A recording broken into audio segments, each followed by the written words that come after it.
في لعبة القوة مش كل خطوة لازم تتاخد بسرعة ولا كل صمت ضعف. أوقات القوة الحقيقية مش في اللي بيعمل أكتر، لكن في اللي بيعرف إمتى يتحرك وإمتى يهدى. أهلا وسهلا بيكو، معاكو نهلة فؤاد، وانت بتتفرج على برنامج خلاصة في 5، البرنامج اللي بنلخص فيه أهم وأقوى الأفكار في 5 دقايق وبس. والنهاردة معانا 3 قوانين هيفهموك يعني ايه تتحكم في إيقاع اللعبة بنفسك. هات يلا ورقة وقلم ويلا بينا. القانون 25: اخلق نفسك من جديد.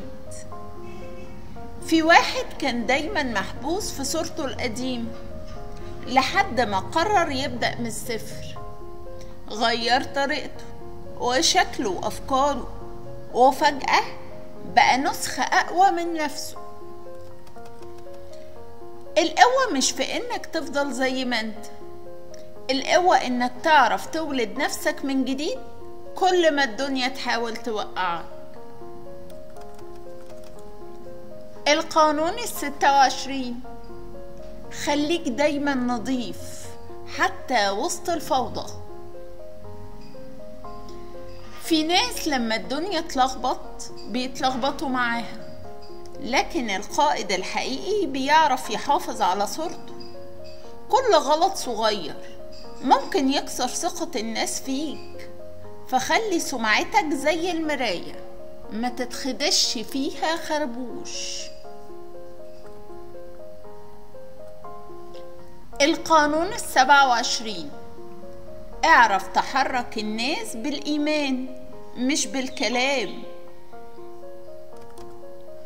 في زعيم كان الناس بتمشي وراه مش عشان بيأمرهم، لكن عشان خلاهم يؤمنوا بفكرته. القوة الحقيقية انك تلم الناس حواليك من غير ما تطلب، بس تخليهم يحسوا انك الطريق. في النهاية في لعبة القوة الزمن مش ضدك، انت اللي بتختار تمشي على وقته ولا تخليه يمشي على وقتك. ابني نفسك وحافظ على صورتك، وخلي الناس تمشي وراك مش عشان مجبورين، لكن عشان مؤمنين بيك. نصيحتي ليك في الحلقة دي: كل مرة بتقع فيها قوم بشخصية جديدة.